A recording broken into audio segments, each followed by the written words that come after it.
Bonjour à tous, dans cette deuxième vidéo consacrée à la défense Benoni où on suit toujours le grand maître géorgien Pantsoulaya. Là on va étudier une variante très critique pour les Noirs, c'est l'attaque Taimanov. Taimanov c'était un joueur soviétique qui était dans les meilleurs joueurs dans les années 50 et 60, faisait partie du top 10, top 5 mondial, et c'est une variante très tendue pour les Noirs, à tel point que beaucoup de joueurs, plutôt que de jouer C5, D5, E6 comme ça pour jouer directement comment dirais-je, une Benoni, beaucoup de joueurs préfèrent passer par sur E6, jouer E6, et sur cavalier C3, ne pas jouer C5, jouer fou B4 par exemple, ou un autre système, ça c'est ce qu'on appelle la Nimzowitsch, et ne jouer la Benoni que sur les coups comme cavalier F3. Alors pourquoi cet ordre de coups? Pour éviter justement cette attaque que l'on va voir aujourd'hui, qui est l'attaque Taimanov, hein, donc qui est considérée comme actuellement l'une des plus dangereuses pour, enfin, depuis longtemps, depuis pratiquement depuis que Taimanov l'a mis au goût du jour dans les années 50-60, on s'est rendu compte que c'était très dangereux pour les Noirs. Alors évidemment, ça gagne pas non plus en ligne, mais voilà. Alors on va suivre, on va regarder comment Pantsoulaya traite avec les Noirs cette attaque. Alors D4, KF6, C4, C5. D5, E6, KC3, pion prend, D6, E4, G6, F4, fou là, fou B5. Voilà, c'est ça l'attaque Taimanov. C'est cet échec. Alors l'idée de ce système, c'est d'attaquer tout de suite le roi, hein, et de tout de suite, de mettre tout de suite que les pions tout de suite cassent au centre. Avec E5. Alors il existe un autre système où on joue directement E5 tout de suite. Alors c'est moins dangereux, considéré comme moins dangereux, mais ça, bon, il faudra quand même qu'on y fasse un tour, qu'on fasse une vidéo sur ce sujet. Alors fou B5, ici il y a deux réponses possibles. C'est cavalier D7, alors qui rentre dans des variantes très compliquées du style après E5, pion prend, cavalier H5, E6, Dame H4, voilà. Ça donne des variantes très complexes comme ça, qui sous-entendent des finales. Là, Pantsoulaya choisit une autre variante qui est cavalier FD7. Donc l'idée, c'est d'éviter E5 pour l'instant. Hein, on empêche E5 pour l'instant. Voilà, c'est l'idée. Alors, A4, donc cette partie, là on suit une partie qui a été jouée en 2015 par notre grand maître géorgien, et il est opposé à un joueur à 2164. On verra quelques exemples où il a été opposé à des joueurs plus forts. Alors, A4, c'est un des coups traditionnels de dans cette position. L'idée, c'est d'éviter, parce que vous voyez que là, bon, il y a quand même un espèce de, comment dirais-je, les pièces noires se marchent un peu dessus ici à l'aile roi, hein, à l'aile dame plutôt, il y a un petit paquet de pièces, c'est pas facile de les développer. Donc l'idée, c'est que lorsque les noirs joueront A6, ils ne pourront pas jouer B5. Ils pourront pas jouer A6, B5. Donc sur A6, généralement, on n'a pas trop envie d'échanger, hein, sauf si le cavalier, on verra tout à l'heure, si le cavalier n'est plus en B8, mais on n'a pas trop envie d'échanger. Alors, donc l'idée d'A4, c'est ça. Hein. Si je jouais cavalier F3, par exemple, je pourrais jouer A6, B5. Ce qui me donnerait un petit peu de contre-jeu pour les noirs, hein, notamment par des B4 ou des C4 cavalier C5. Donc l'idée A4, c'est pour éviter A6, B5. Alors, sur A4, Pantsoulaya joue un coup, il perd un temps, carrément. Alors, il décide de perdre un temps. Alors, qu'est-ce qu'il joue? Il joue Dame H4 échec. Alors, c'est un coup très surprenant. L'idée en est toute simple. C'est de provoquer un affaiblissement des cases blanches à l'aile roi. Hein, c'est de provoquer les blancs de jouer G3, et après, lui, carrément, il décide de revenir en D8. Un certain joueur préfère revenir en E7, mais Lui, il préfère carrément revenir en D8. Alors, évidemment, il n'a pas tout de suite trouvé cette idée. Bon, c'est une idée qui c'est pas lui qui l'a inventée. Hein, elle a été jouée plusieurs fois. Depuis. Mais avant, il préférait les coups plus traditionnels comme Assise dans un premier temps. Et je vous dis cette partie de 2015. Hein, donc, je regarde toujours aussi en fonction du temps ce que choisissent les joueurs hein, pour savoir. Voilà. Alors, Dame H4 échec, G3, Dame D8. Donc voilà, c'est son dernier. Alors, on va voir. Hein, donc la partie, là, on regarde la partie de Pantsouleia contre ce joueur-là, Ataman, un joueur turc. Cavalier F3, petit rank, cavalier A6. Voilà. Alors ça, c'est une des idées que joue le géorgien. Il joue pour cavalier B4 souvent, hein, même si on va le voir que des fois il a changé avec C7, mais il met le cavalier en B4 en se disant ce cavalier ici, on va le voir, il peut donner du contre-jeu. Alors là, le joueur turc a décidé de jouer, d'attaquer tout de suite. Il fait fou prendre des 7, donc il se débarrasse du cavalier qui contrôle ici les cases noires, hein, ce qui est un petit peu logique. Alors vous voyez qu'il a attendu quand même, il a attendu que le cavalier B8 disparaisse, hein. Sinon évidemment sur fou prend je pourrais prendre du cavalier, et ça enlèverait l'idée des blancs. Il a fait fou prendre des 7, et F5 tout de suite. Voilà. Alors tout de suite, il se lance dans une attaque à l'aile droite. Alors, c'est une attaque dangereuse. Hein. Pantsouleia a décidé de prendre. Alors souvent il faut prendre, c'est pas systématique, mais il faut prendre. Alors c'est anti-positionnel hein, parce qu'on affaiblit vraiment le roi. Mais l'idée c'est d'obtenir aussi du contre-jeu sur les pions centraux.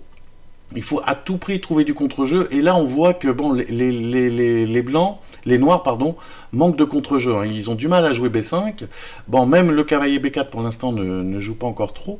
Donc les noirs, les blancs peuvent jouer des fous G5, Dame D2, échanger les fous, essayer de monter une attaque très rapide, peut-être G4, essayer de nous étouffer. Donc là il a décidé de prendre en F5, fou G5 des blancs, attaque la dame, Dame B6. Voilà. Donc il recherche tout de suite, hein, vous voyez, du contre-jeu ici, bon, sur cette diagonale, sur le pion B2. Hein. Tour F2. Pion prend E4. Cavalier prend E4. Et F5. Voilà. Alors vous voyez, c'est un peu antinaturel, parce que généralement, quand notre adversaire veut jouer à l'aile droite, on évite de jouer à l'aile droite. Mais vous voyez que là, les noirs ont réagi à l'aile droite tout de suite pour essayer...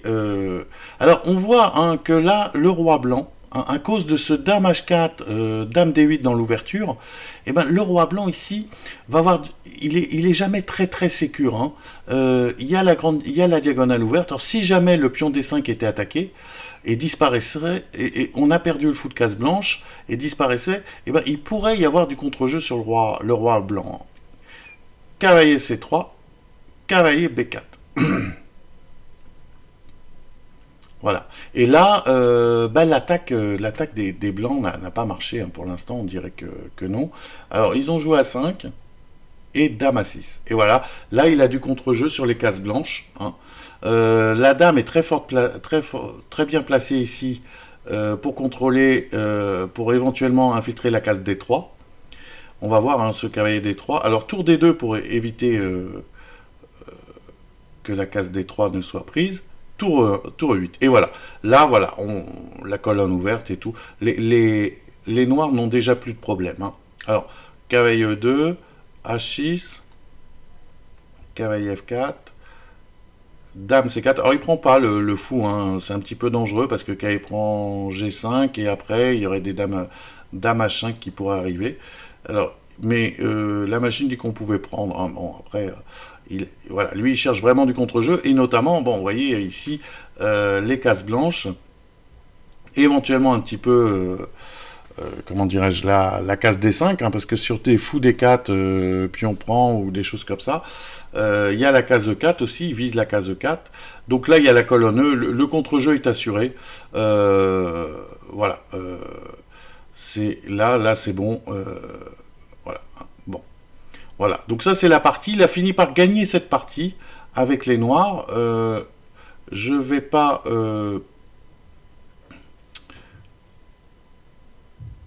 je vous montre rapidement comment, voyez, comment il gagne cette partie. Voyez. Hop. Voilà. Il transfère ses pièces.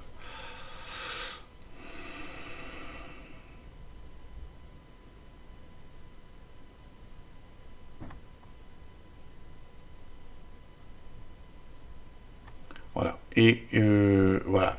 Voyez, il a... Vous voyez toujours hein, ce roi qui est quand même un petit peu en difficulté.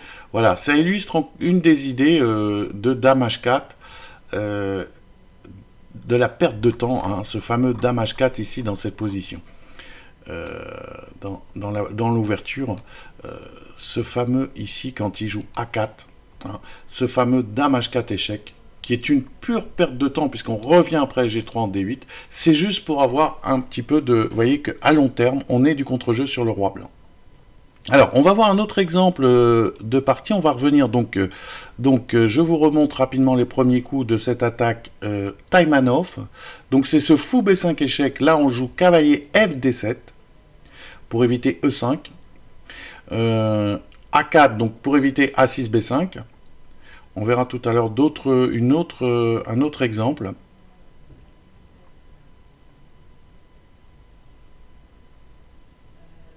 D'une partie... voilà, cavalier A6. Alors ici, il a joué une autre partie alors avec cette position contre un autre joueur. Il en a joué deux autres. Hein. Une en 2014, donc un an avant cette partie.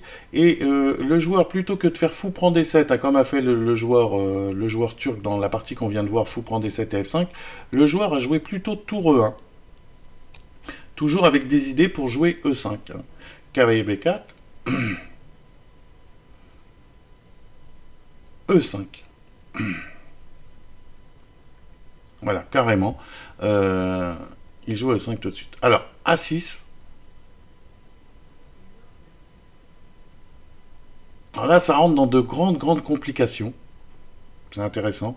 Alors, s'il recule en F1 par exemple, parce qu'on voit pas trop, peut-être en C4, mais en C4 peut-être je gagnerai du temps en jouant cavalier B6. Je gagnerai un temps sur le fou, peut-être, hein, je sais pas, cavalier B6, et avec des idées peut-être des C4 rapides, de venir en D3, enfin j'obtiens un peu de fou. Donc A6 peut-être en F1, hein, ça a l'air d'être le mieux, et là, tour 8, je mettrai en pression comment dirais-je, le pion E5, avec l'idée aussi de libérer, parce que pour l'instant, mon idée, c'est quand même, quand je suis comme ça, j'aimerais bien mettre le fou en F5, hein, dans de bonnes conditions, ou en G4, ou vous voyez. Donc tour 8, c'est pas mal, parce que sur A6, fou F1, tour 8, je libère la case F8 pour mon cavalier. Vous voyez, donc là j'ai un petit peu de jeu. Hein. Par exemple, si je joue E6, je le force à avancer, et puis on prend cavalier F8. Et vous voyez que là, j'ai obtenu du jeu. Hein. Alors, c'est aussi, hein, vous voyez, quand il y a E5, moi de manière générale, j'évite de prendre, même si le pion est en l'air, souvent c'est pas grave, hein, parce que s'il gagne le pion, j'ai de grandes chances de le récupérer. Mais j'évite de prendre en E5 pour pas faire jouer le fou C1, que je veux me prendre sur la tête. Hein. Donc tant que je gagne pas le pion, ou que j'ai pas une idée précise, je ne prends pas en E5, même des fois si je perds un pion en D6, hein, dans ce genre de position. Alors, tour 1, cavalier B4, qu'est-ce qui s'est passé? Il a joué E5, et sur A6, plutôt que de reculer, il a continué E6. Avec l'idée de mettre une fourchette ici en E7.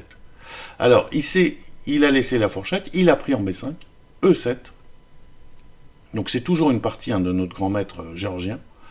Donc fourchette, il a donné une pièce mais il va récupérer la qualité. Pion, dame A5, pion prend, dame, pardon. Dame, ça gagne un temps. Tour là, tour E8 échec, et cavalier F8. Alors c'était l'idée de dame à 5, c'est que maintenant la tour A8 est défendue. Donc le fou n'est pas comment dirais-je, n'est pas cloué. Hein. Si j'ai mis par exemple ici la dame en B6, et ben plus tard j'aurais eu le fou C8 cloué. D'où le dame A5 pour protéger cette tour. Et voilà, là pareil, voilà. Il est bon, hop, voilà. Et vous voyez, là il a sacrifié la qualité. Mais il a du jeu. Hein. C'est encore une position très complexe. Alors, qu'est-ce qui s'est passé? Il a joué fou D2. C'est pas facile. Hein. Il y a des contre-jeux là sur la case C2. Voilà. Fou D2, fou prend B2, cavalier prend D6, fou C2. Vous voyez le contre-jeu qu'il a eu pour la qualité. Et voilà. Et là... vous voyez que voilà, il a une qualité de moins, mais cette paire de fous ici et ce pion passé sont quand même très très dangereux. En tous les cas, il n'y a plus d'attaque directe. Il faut toujours se méfier avec un roi, mais bon, là ça va. Donc ça c'était un autre exemple, c'était sur tour E1, une autre partie qu'il a gagnée. Alors je voulais vous montrer, alors il y a une autre partie de Pantsoulaya, pardon, où après fou B5, cavalier FD7, les blancs n'ont pas joué A4, comme je vous l'ai dit, ils ont joué plutôt fou D3. Avec l'idée, comme ça, s'ils jouent, disons que si je joue A6, je jouerai A4. Et l'idée, c'est de ne pas, parce que sur A4, j'ai mis le pion en A4, donc lâcher la case B4, avant que les noirs ont mis le pion en A6.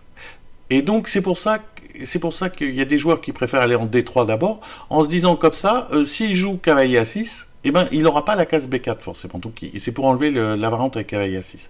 Alors fou D3, donc en se disant, bon, bah, si je joue cavalier A6, je pourrais jouer A3 par exemple, et s'il vient, il n'aura pas la case B4. Dame H4 échec, alors il fait toujours ce coup, hein. Dame H4 échec, G3, Dame D8, il revient, cavalier F3, petit roc, et cavalier F6. Alors là, il était opposé, il a perdu cette partie. Hein. Il était opposé à un très fort théoricien qui avait les blancs, c'était Chaparinov, là, un joueur bulgare qui était un secondant de Topalov, très fort joueur des années 2000. Et les blancs, là, c'est considéré comme un des meilleurs théoriciens de D4 hein, actuellement. Enfin, dans les années 2000, il était considéré comme un des meilleurs. Alors voilà, donc voilà comment il joue. Donc là, vous voyez, bon, les idées, c'est vous voyez, ce fou, ce cavalier, mettre ce fou-là, le cavalier, on peut obtenir, hein, vous voyez, par exemple, si j'arrive à avoir une position comme fou H3, cavalier G4, des fois, ça peut être très dangereux. Ou cavalier G4, fou D4, bon, enfin, bref, on a du contre-jeu, hein, ici. Alors, bon, et on ne peut pas trop jouer E5 pour l'instant à cause du pion D5. Alors il a joué Dame B3, avec l'idée de pousser E5, cavalier A6. Donc, bon, c'est pas forcément pour aller en B4, mais peut-être aussi pour aller en C7 et toujours mettre de la pression sur C5 et peut-être en C7, après essayer de jouer B5 également. Alors, E5 carrément. Alors là, on prend pas, hein, vous voyez, toujours cette idée dont je vous parlais tout à l'heure, on évite de prendre pour pas activer le fou C1, cavalier D7 et E6. Voilà, hein, vous voyez que quand je vous disais que c'est une variante dangereuse, voilà, les noirs passent tout de suite à l'attaque. Alors ici, il n'a pas forcément notre joueur là, Pantsoulaya n'a pas forcément bien réagi. Il a joué cavalier B6. Et après F5, les blancs ont eu l'avantage quand même. Hein. Alors, vous voyez qu'ils y vont les blancs, hein. Ils attaquent tout de suite. Hein. Alors là, il a joué C4. Hein. Il faut absolument obtenir du contre-jeu. Donc C4, il donne un pion aussi. Fou prend C4, cavalier C5, Dame B4 et G prend F5. Voilà. Et voilà, la position a été assez complexe. Fou G5, Dame, Fou F6, Fou prend, Dame F6, tour E1, pion prend, fou prend E6, cavalier E6 et A4. Voilà. Alors les blancs ont eu l'avantage. Hein. Alors pourquoi ils ont l'avantage ici? Il y a beaucoup de faiblesses hein, dans le camp des noirs. Il a joué à 4 qu'un très bon coup positionnel pour jouer à 5 et installer un cavalier en D5, qui sera très fort. Donc les blancs sont mieux. Hein, ils ont un bon avantage. Alors ici, il aurait fallu, ici, jouer plutôt C4 d'abord. La même idée, mais plus tôt. Donc, avec l'idée, si fou prend C4, cavalier C5.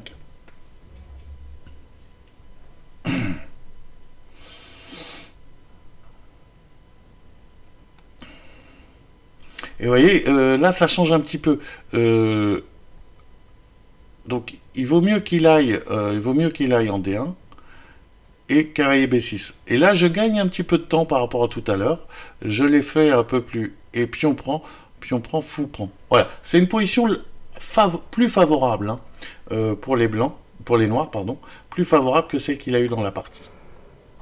Alors, donc, fou B5 ici, cavalier FD7, A4, dame H4, échec, G3, fou D2, dame D8, cavalier F3, petit roc, cavalier A6. Alors voilà, là je voulais vous montrer un exemple, alors c'est pour ça que je le mets en dernier, mais qui n'est pas d'une partie... comment dirais-je, on va voir deux petits exemples qui ne sont pas tirés des parties de Pantsoulaya. Mais alors le premier, c'est roi G2. Alors vous allez voir pourquoi je vous montre cet exemple. Alors, cavalier C7, admettons, on peut jouer cavalier B4 aussi. Fou prend, F5, pion prend, fou G5. Voilà. Alors là, c'est pour vous donner un peu une des idées de ce G3 H2, comment on peut trouver du contre-jeu. Ici, on pourrait jouer dame E8 hein, pour éviter fou E7. Mais là, il a joué un coup intéressant, le conducteur des noirs. Il a joué dame C8. Et sur fou E7, tour E8, fou prend D6, pion prend. Et là, on voit toute l'idée du contre-jeu. Hein, par exemple, cavalier G5. Alors vous voyez que bon, là encore, ça chauffe. Hein. Ça chauffe dur pour le roi blanc. Le roi noir, pardon. La dame va débouler en H5. Mais grâce à à cette diagonale ici, donc l'affaiblissement ici des cases blanches, le contre-jeu de par fou H4 ou fou G4, fou F3, va nous permettre de défendre. Par exemple, je joue F6. Et là, vous voyez que, bon, tour prend. Alors, fou prend, je peux même faire fou prend F6 ici. Hein. Fou prend F6 parce que sur dame H5, eh ben, j'ai juste à temps fou H3. Avec l'idée dame D7. Pour éviter le mat. Vous voyez? Donc ça, c'est pour vous remontrer encore l'intérêt qu'il peut y avoir à jouer, comment dirais-je, ce dame H4, dame D8, hein, qui paraît... En plus, bon, votre adversaire peut vous prendre, s'il ne connaît pas cette idée, vous pouvez prendre un avantage psychologique, l'adversaire peut penser que vous jouez n'importe quoi. Hein. Donc c'est toujours agréable quand votre adversaire vous prend pour quelqu'un de pas très fort. Alors, avant de finir, je voudrais vous montrer un dernier exemple d'attaque toujours de cette variante critique de l'attaque Taïmanov. Alors, jusqu'à présent, on avait vu donc notre première partie fou D7, on avait vu tour E1, avec cavalier B4, et puis des E5, A6 et des complications. Ici, on va voir une autre idée. Alors, normalement, dans la partie, il a fait fou D7, comme je vous le disais, pour éviter avant de jouer F5. Mais il y a un joueur qui a dit pourquoi ne pas jouer F5 tout de suite pour essayer d'attaquer. Alors on pourrait jouer cavalier F6 ou cavalier E5, mais moi j'ai vu une idée intéressante, cavalier B4. Donc c'est pour illustrer un petit peu cette idée, voilà, c'est l'idée de contre-jeu, c'est pour ça que je voulais vous montrer aussi cette variante. Bon, fou F6, hein, ici, c'est pas facile de reculer, hein, donc on joue fou F6. Ce qui nous arrangerait, hein, qu'on soulage un petit peu les pièces, hein, ici. Fou H6, tour E8, dame D2, et là A6.